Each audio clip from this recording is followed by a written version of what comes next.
I'm Dr. Stephanie Champion. And I'm Dr. Tamara Agnew. And today we're interviewing Dr. Terumi Narushima, who completed her PhD on microtonal spectrums. And she needed a whole new instrument for that one. Yeah. In this series of career sessions, all of our guests hold doctorates in their chosen field, and we invite them to talk about their pathway from PhD candidate to present day. We ask them what they've learned, and we also ask them to give advice to people who might be thinking about a career in research when they've finished school or when they've finished their undergraduate degree. Welcome to Career Sessions with your hosts, Steph and Tamara. Proudly sponsored by Inspiring South Australia. Okay, so today we're talking to Terumi about her PhD journey. Her thesis was titled Mapping the Microtonal Spectrum Using Irv Wilson's Generalized Keyboard, and we'll delve really into that, what that means. Actually means, yeah. She completed her PhD at the University of Wollongong in the Faculty of Creative Arts. She graduated in 2013. So, Terumi, thank you for joining us today, and we're going to start by asking you what your role is now, what you do in your typical day, and what you're up to at the moment. My role is as an academic. I'm a senior lecturer in music at the University of Wollongong, the same university where I did my PhD. A typical day during the teaching session would involve many hours with students in the classroom or a music lab or in workshops. Sometimes I give lectures or run tutorials. Other times I'm running around different rehearsal rooms between students with lots of guitars and other instruments. During the day I might have meetings with other staff members or individual meetings with some of my postgraduate students. And then in the evening is when I do a lot of my preparation work, whether it's for teaching. I try and fit in a bit of my research somewhere along the way and a bit of time for my music as well. So during the teaching semester, your students dominate your time, but outside of teaching, that's when you have a chance to do your own research? Yeah, ideally, that's the idea. That's the idea. Things seem to be changing all the time in universities, especially at the moment. Mm-hmm. So in between teaching, we do a lot of preparation work, redesigning, coursework, as well as our own. So even when you're not running lectures, you are thinking about your teaching. All the time. How has it been for you during COVID? Have you been able to see your students, or has everything been done online? I'm actually on sabbatical leave or study leave at the moment, but I ended up being called back to do a bit of teaching, which is not the usual process. And those classes were run online for the first time. Really challenging to try and do music through Zoom or whatever other online sort of platforms. I'm sure you have great speakers and great headphones, but it's not the same as being there. No. Yeah, the time lag was a real problem. So I'm clapping a rhythm and then, students are saying, oh, can you do that again? Yeah. Let's sing together. And it was sort of like this sort of polyphonic. Let's go back to where you started when you were finishing school and your thoughts about what you wanted to do when you left school. Did you know? And also, are your parents university students, or were they students? Both my parents actually went to university in Japan. And for as long as I can remember, my mother in particular used to always say, oh, university, it's the best time of your life. You've got to go to university. So I think I never thought that I wouldn't go to university after high school. Towards the end of high school, when we all have to decide what courses we want to apply for, I knew that I really definitely wanted to study music, but my parents definitely did not want me to study music. They wanted me to study the good old, either medicine or law. Yeah. So one parent wanted the medicine, the other was very keen on law, but so long as it wasn't music, I think they wouldn't have minded. It was really strong opposition from them, to the extent that they said they were going to disown me if I pursued the music thing.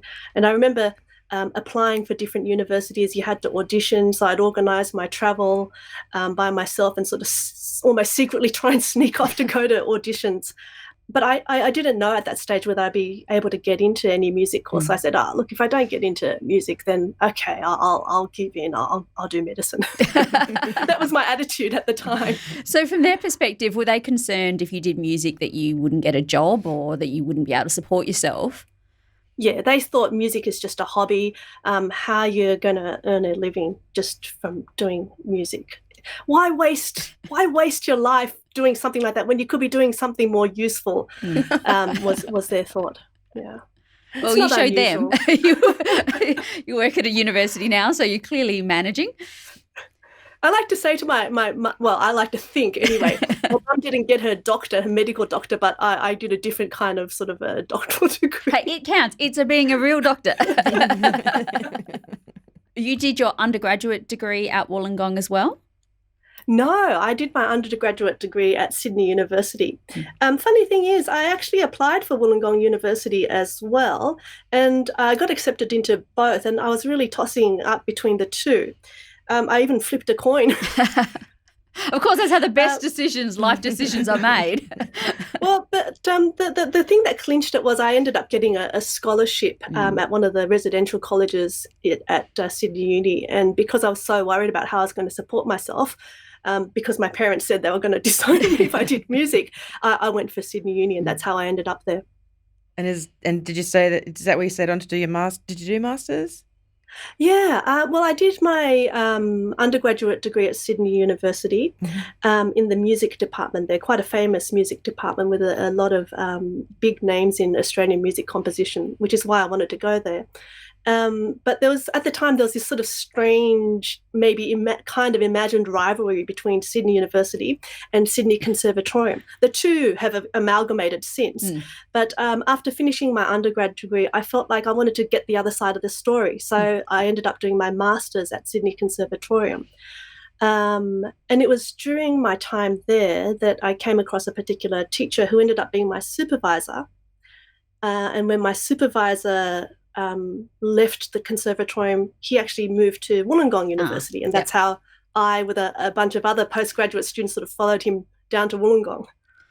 So you realised during your masters that you wanted to do a PhD, or what point did that decision occur to you to do a PhD? I think it was during the masters. I knew that after I finished my undergrad that I wanted to learn a bit more and get a different side of the story, especially around music composition, which is why I went to the conservatorium.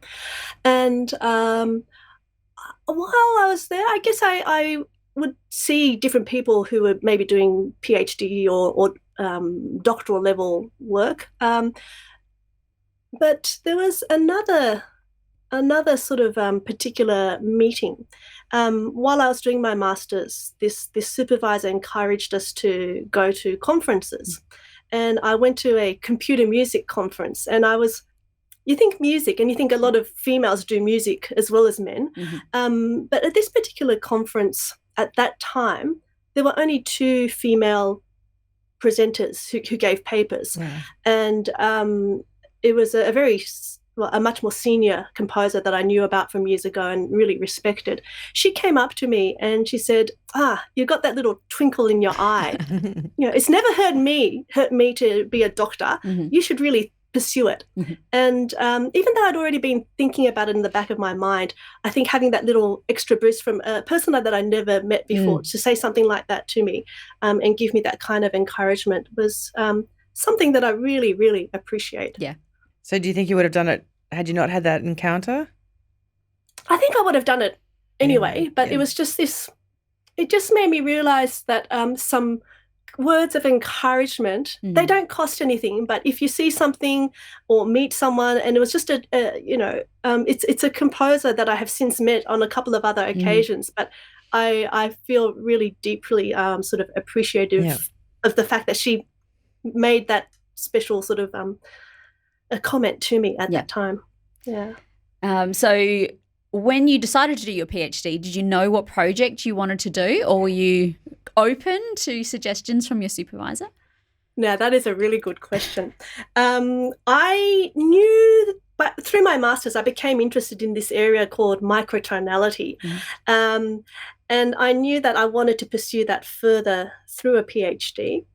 but I didn't know what specifically within that field. So in the meantime, what is it? What's microtonality? Yeah, because we totally know, but, just explain to the audience. This is the way I try to explain it. I think many people have heard about scales, major scales and minor scales in music. They may have even come across terms like tones and semitones. So a lot of the music that we tend to hear every day is uses major scales, minor scales, the sorts of notes that you would find on an instrument like the piano. Mm-hmm. And we're taught usually when we study music that the smallest distance between any two notes is called a semitone. So if you played any two notes on the piano, any two notes that are next to each other, that's the smallest interval or distance called the semitone. Mm. And we kind of assume that music is made from the notes that you would get on a piano. Mm-hmm. Like that's an instrument that you make music with. But in reality, you can actually get notes that fall between the cracks of the piano. So instead of semitones being the smallest interval, you can get microtones. Mm-hmm. And so I'm interested in playing in those areas that fall between the gaps. So instead of just making music from the good old major scale, minor scale, mm-hmm. I'm interested in figuring out ways of making music from these other possibilities. So opening up a whole new range of options for somebody writing music. Just like the tiny notes between the notes. Yeah, that's right. Yeah. So instead of just assuming that music is just made from the notes you get on the piano, mm-hmm. It was for me like a whole new palette of new colors was opened up. So instead of just working with literally the black and white notes of the piano, it's like, there's all these other possibilities that become available as soon as you understand that there are other notes possible. Mm-hmm. So why take it for granted? Why don't we design our own new building blocks that haven't been explored yet to make a new type of music? I mean, that's the grand view of why I became attracted to this area as a composer. That was what you were trying to investigate. It's probably too broad a question. It was the research area that I knew that I was interested in. But what ended up happening was this particular supervisor.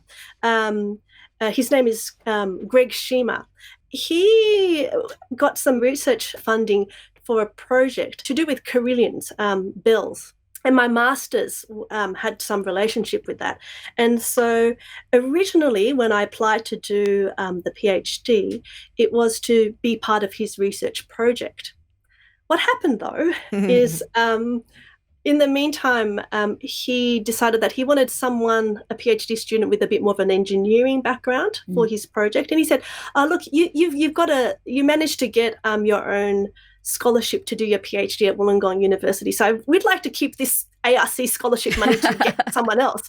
And so it was actually really hard at the beginning of my PhD. I was raring to go because, I had left full-time employment in order to become a full-time student again.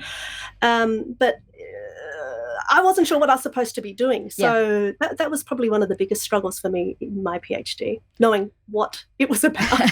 So you didn't go straight from study to study to study? You didn't go straight from your master's to your PhD? Did you have a time in between?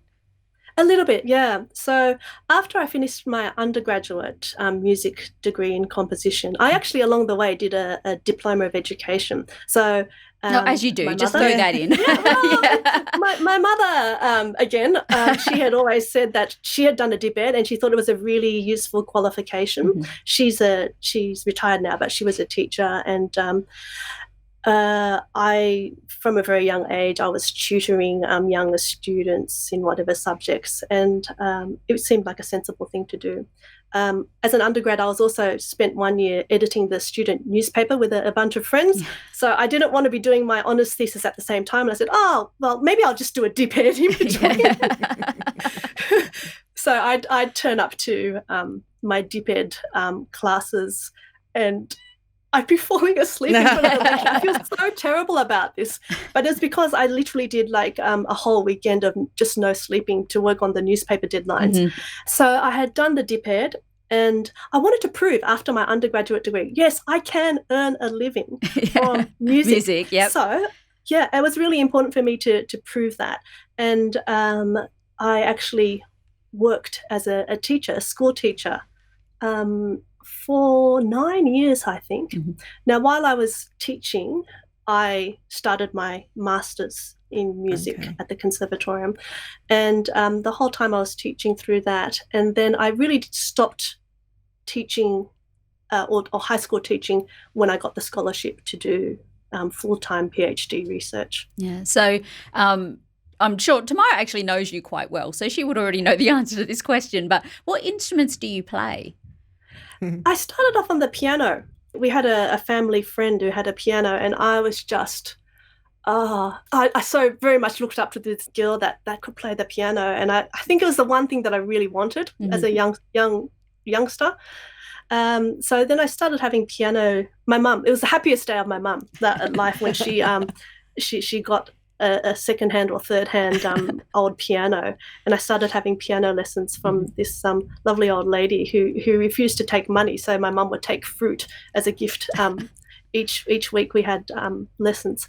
So piano is my main instrument. Currently, I probably play a pump organ the most. It's an instrument that my husband, who's also a microtonal musician, an instrument that he has sort of redesigned, and it plays microtonal scales. But I dabble with whatever I can get my hands on. I've got another side project making, we call them microtonal flutes, but mainly recorders. Oh, yep. And the recorders have a bad reputation. Yeah. But when played properly, they are a beautiful instrument. Yeah, I mean, it's a wind instrument that I understand why they're given to school kids. You can make sound with them. Yeah, you can make a lot of sound with them. Sound is the word, not music. For three blind mice. Yeah. Depending on how hard you blow and how well you cover the holes, you can make a lot of different notes. Yes, it's true. Yeah. So the idea with that particular project is to try and help a wind player get the notes that we want for our microtonal tunings a little bit more easily than having to adjust their mouth or different fingerings. So you're doing your PhD, you have a scholarship for your PhD, and you have no barriers on what your PhD can be. So with absolutely open scope, how did you come to the project you actually did? What was the name of your... Mapping the microtonal spectrum for using Irv Wilson's generalized keyboard. So you have your area. So the generalized keyboard is just a PhD titles standard... are terrible, aren't they? Yeah, they totally are. They don't exactly roll off the tongue, but they do tell you the story. It took me a few years, actually, to be honest, to figure out what my thesis was about. I knew I was interested in a particular tuning theorist by the name of Irv Wilson. He's an American tuning theorist who I met a few times over the years. This is not a good way to do your PhD. But I actually spent the first few years doing a little this and a little that. I kept myself busy with little projects without really knowing what my PhD was about. And somehow I managed to convince people who make decisions about whether I can keep going with my PhD or not that I was actually... You totally were on a path and you were going to get somewhere. I was, writing papers and attending conferences and things like that. But this particular theorist is renowned for being very difficult to understand unless you know some basic things about how he thinks and how he uses diagrams and things like that. And I think this is something in the creative arts we generally, a PhD student proposes their own project as opposed to coming into their supervisor's projects. And so it does put the responsibility on us to really figure out what we want to research. So I knew I wanted to look at this particular theorist's work, and then I had to find a way into it because his work is very complex, but it's also extremely broad. And how to tackle such an area, it was actually my husband who we met through microtonal music actually, who also studied with this theorist for over 3 decades. And he suggested that the one area that would probably help tie things together would be a keyboard design. So in the title, this generalized keyboard was an idea that this theorist pursued over his lifetime. So when you start opening up what's possible in music, it's almost opens up too much possibility. So how do you figure things out from there? So if your standard instruments, like the standard piano, are no longer fit the bill, then what do you replace it with? Musicians, composers need other tools to experiment. And so the generalized keyboard was his solution, a tool for future musicians to be able to use. And my research ended up being, well, how do you take different tunings that people invent that we don't know what they're going to be exactly yet, but how can we have a sort of almost like a universalized instrument system that allows people to map all sorts of different notes onto a keyboard? So they could, like an electronic keyboard, and train it to understand the micronodes that you want to use? No, not necessarily. It's more about how to structure scales and how to place them onto some sort of instrument. They don't have to be electronic, although that would be the most obvious way to do it with current technology. During the lifetime of this theorist, he passed away a few years ago. It was a constant sort of battle. He had to wait for the technology to catch up, develop. Yeah. And even now, although there have been attempts to make this instrument, I'm still waiting for one that I can really, really, really use as just an everyday tool. So how do you gather data for that kind of PhD? My PhD wasn't really, I wouldn't call it data based. Okay. It was theoretical, like music theory. Okay. Yeah. And then another interesting part of a lot of creative arts degrees is the possibility of doing creative work as part of your research. So I have my submission actually involved a thesis, like a traditional thesis, as well as a portfolio of music. So compositions, some of them were notated scores, recordings of performances. So that is it like the idea there is that through the creation of your work, you are also learning or you're applying some of the theories to the work. As you compose, it sort of raises these other questions that then feed back into the research. So it's a cyclical process. Is that a piece of music we could hear? Yeah. I mean, some of these tunings are quite subtle, and so can the human ear detect? But I was thinking maybe I could send you my partner and I. We perform together as a duo on his instruments that he's designed, and maybe the tuning on that track is a little bit more noticeable.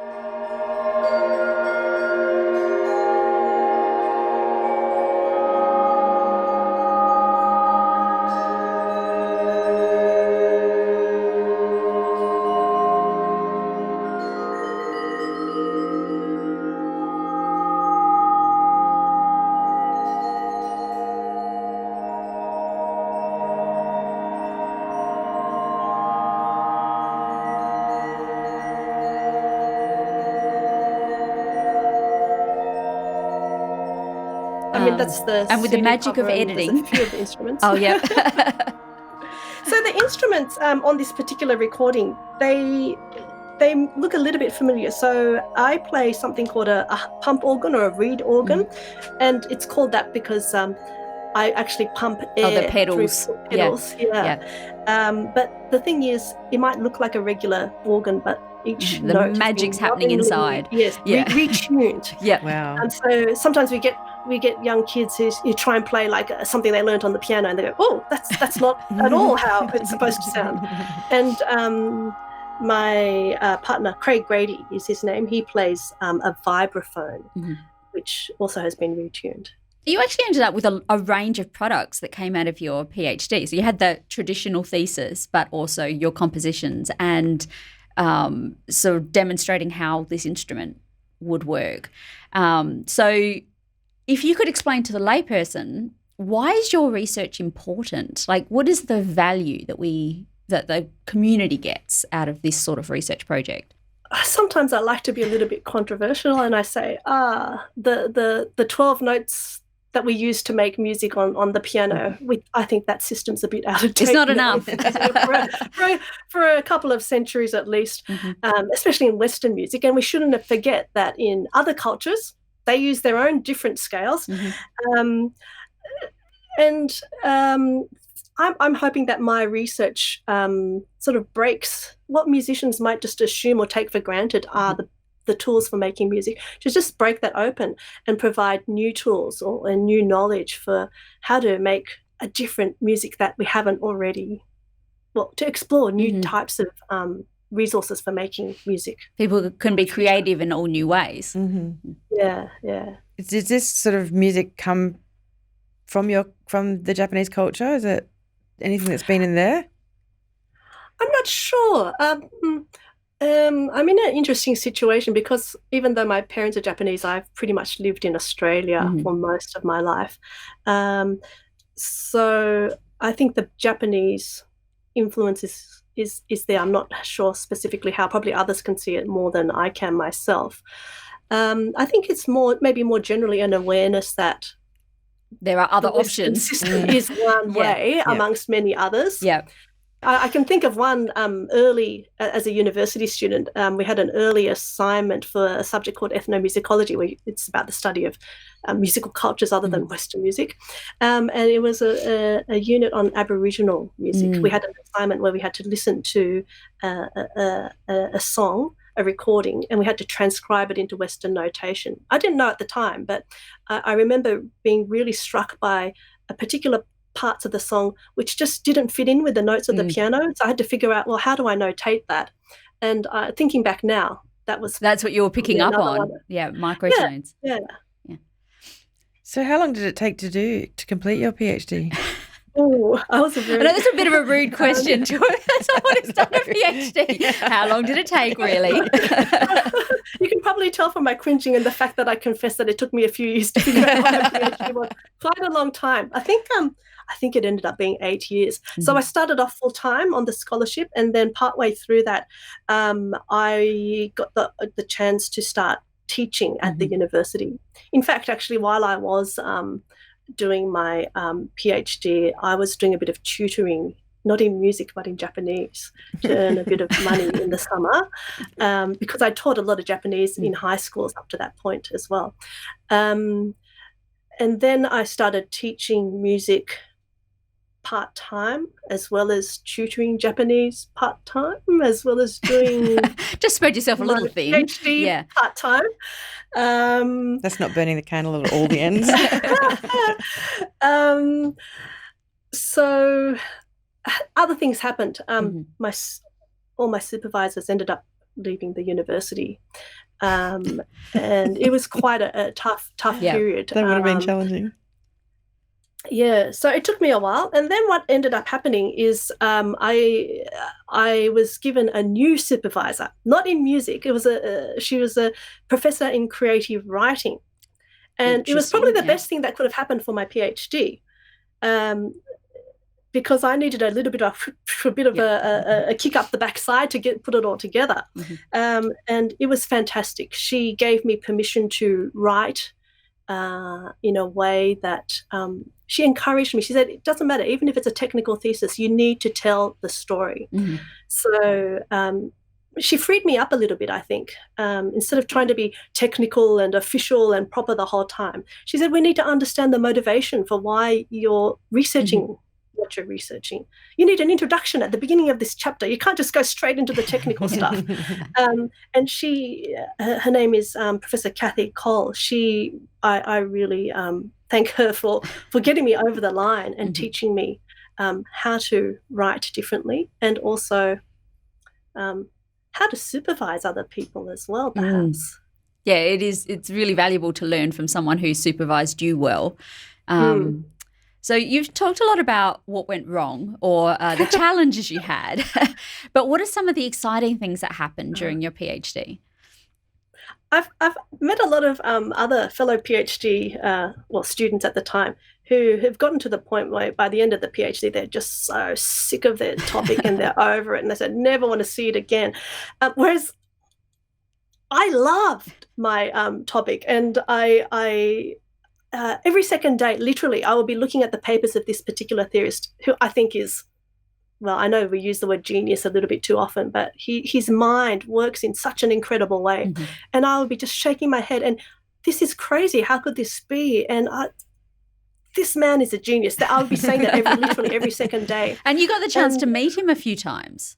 Yeah. There must have by been... the time I met him, he was an older man, and he had probably stopped really working in theoretical, sort of doing the theoretical work at the time by then. But he has left literally thousands and thousands of papers and diagrams and bits and pieces.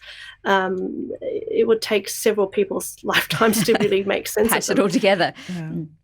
Yeah. So I loved my topic, and I actually still do. You're still in it. Yeah. I feel as though the PhD is a really privileged time where you set a few years for yourself to really work on something that you're passionate about.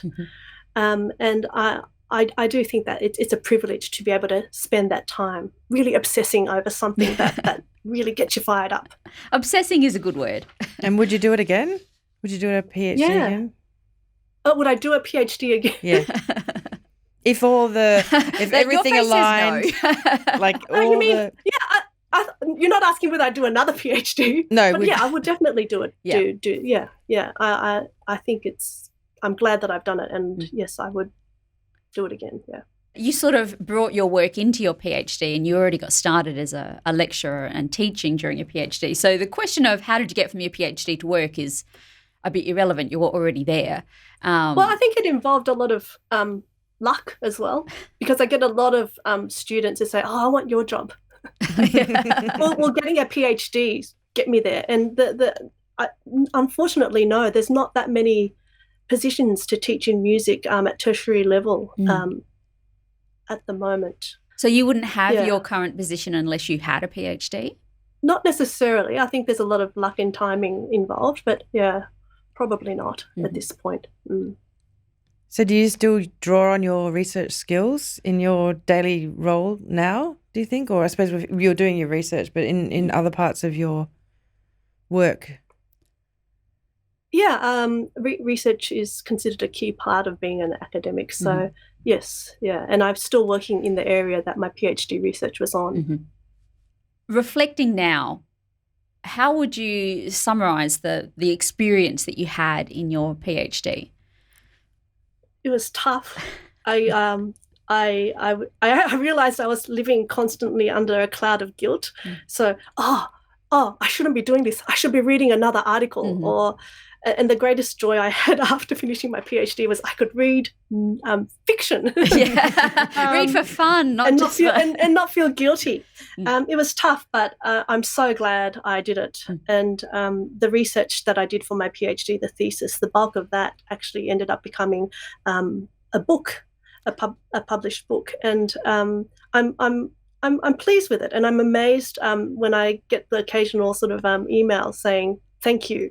So that's a big reward for all that work. It means that the research that I did has been helpful for some people out there. And it's the research, the book is the kind of book that I wish I had when I was starting my PhD. So if it's helping some other people, I think that's fantastic. Well, and then your research is having an impact. People out there are actually reading it. I do feel with some theses, they never leave the bookshelf and nobody ever opens them except you, your examiners, and maybe your mum.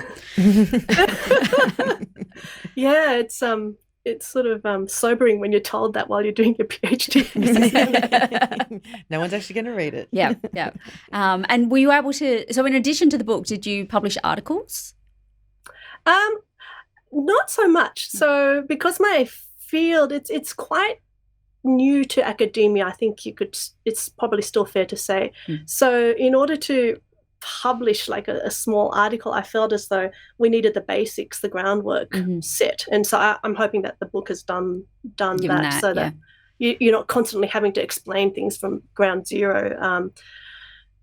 So I went for the book more than articles. Did you have to rewrite any of it to become the book, or is it the book is the thesis? Yeah, no, I added a whole really new, really substantial chapter. Added a glossary. Do you have the book handy?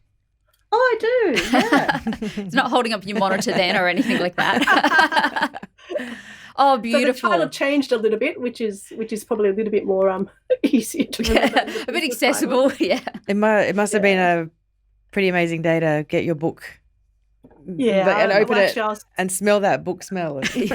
Yeah. We've been asking this question and people are giving quite different answers, but to you, what is a PhD? I think what I was saying before was a PhD is an opportunity to really get stuck into an area that you're interested in finding out more.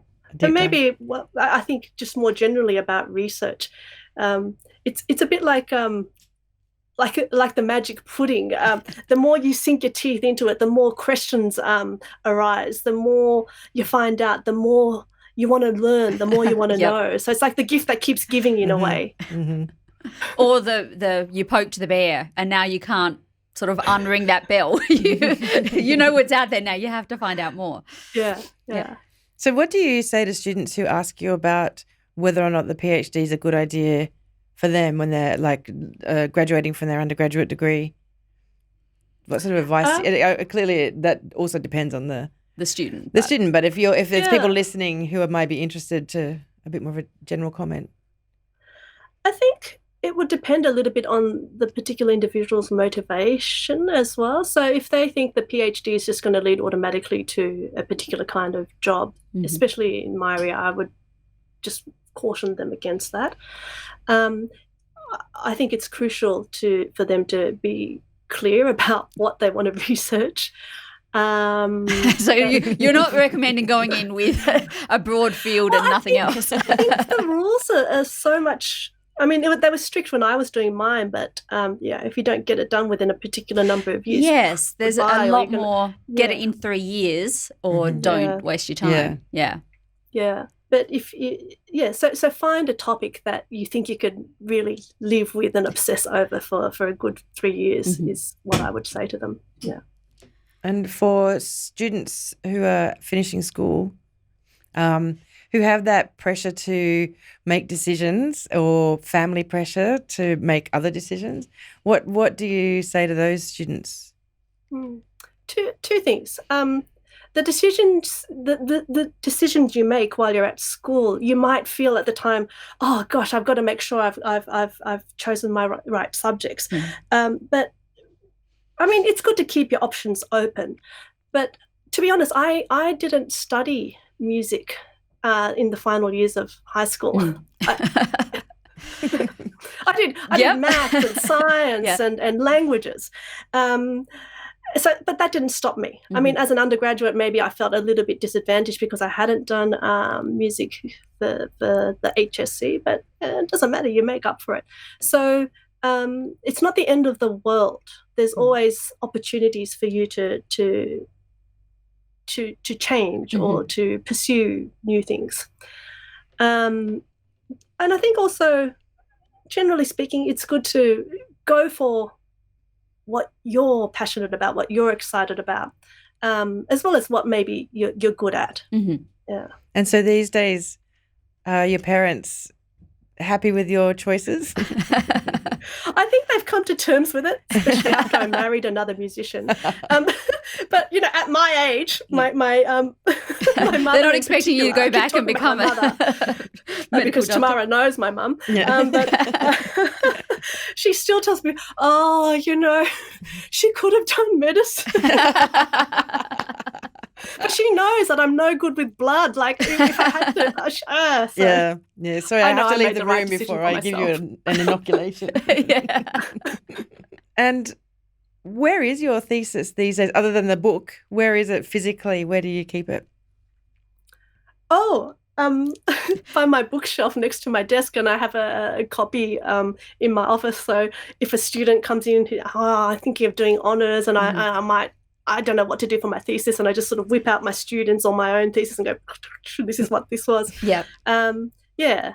But actually, as a book now, it's a bit different to the thesis, but I actually refer to the book sometimes. Yes. So, yeah, that's a good question. And then I'll look at my index, which took me forever to do, and I'm using my own book as a bit of a reference sometimes, which sounds a bit nerdy. No, that's okay. I go back and read some of my things and go, oh, that was pretty good. Yeah. Yeah, it's nice when you do that, isn't it? Yeah.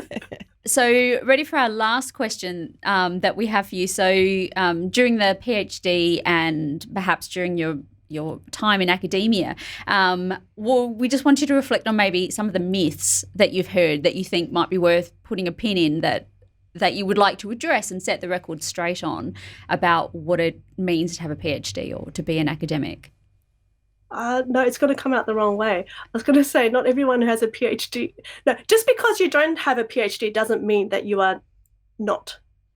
See, that's a much more political intelligent. way to say a PhD doesn't mean that you're a smart person necessarily. Or Yeah, see, that's how I'm trying to I think that's the right way to say it. No, and we know what you mean. Yep. Yep. We do know what you mean. Yeah, and probably a PhD is not for everyone, and it's not the solution to everyone, for everyone. So if you think a PhD is going to be the solution to your life problems, that's probably not a good point at which to do a PhD. Having said that, though, it's a fantastic thing to do. Like you really feel like, I've achieved something. I've put my ideas down on paper. Yeah, it's right here. This is what I did. Here's some new knowledge and Yeah. I'm bringing it to the world. Yeah. It's pretty amazing. So do you think you could have done your thesis in 3 years? If you had known before you were starting that you were going to do that topic and that was your starting point, could you have even completed it within 3 years? I don't think so, because it actually takes time to, you need to live with a topic. And because it was an area where really there wasn't a lot of writing. I mean, I had all these papers, but when I say papers, a lot of it's diagrams or almost cryptic sort of annotations to the diagrams. People who had knowledge about this were people who had done individual sort of study with the theorists, sort of one-on-one talking. So there was nothing written. And I needed to, first of all, get my head around it. So no, I don't think I could have really. So do you think that the 3-year thing is a bit of a barrier to that kind of theoretical style of research? I think it's a shame. I mean, you hear of other people who have done theses over longer than what I did. I mean, you have to sort of put a box. You have to otherwise people would go forever. But a creative thesis, which is so theory driven, it's hard to say I can get this done in 3 years and to take it to the university and say I want a scholarship for 3 years because this can be done in 3 years. You don't know that until you've started. I mean, some people can. It maybe depends on the size of the project. My project ended up being huge, and I realise now that I didn't have to write quite so many words as I did. But I think it would have been tough, and it's a shame that we sort of have to deliver things within time. So I guess that's life. Yeah, it does. Well, thank you. It's really good to see you, even though you're over across the borders. Yeah. Thank you so much. I enjoyed it. The very last thing that we should end with is a huge thank you to all of the people who came and gave their time to be interviewed for this podcast series. Very generous. It was very generous of them, and it was so fascinating. And after every interview, I felt so inspired to be a researcher and to use my PhD. So it was a very eye-opening experience and a really interesting experience. Yes, and we're really very grateful to every single one of them. But we're also especially grateful to Dr. Sharon Pittman for telling us gave us about the grant. The inside story about the grant. Yes. She gave us the inside story about the grant that we applied for and we got, which supported the production of this podcast. So thank you to Inspiring South Australia and to Sharon for your very generous support of our podcast.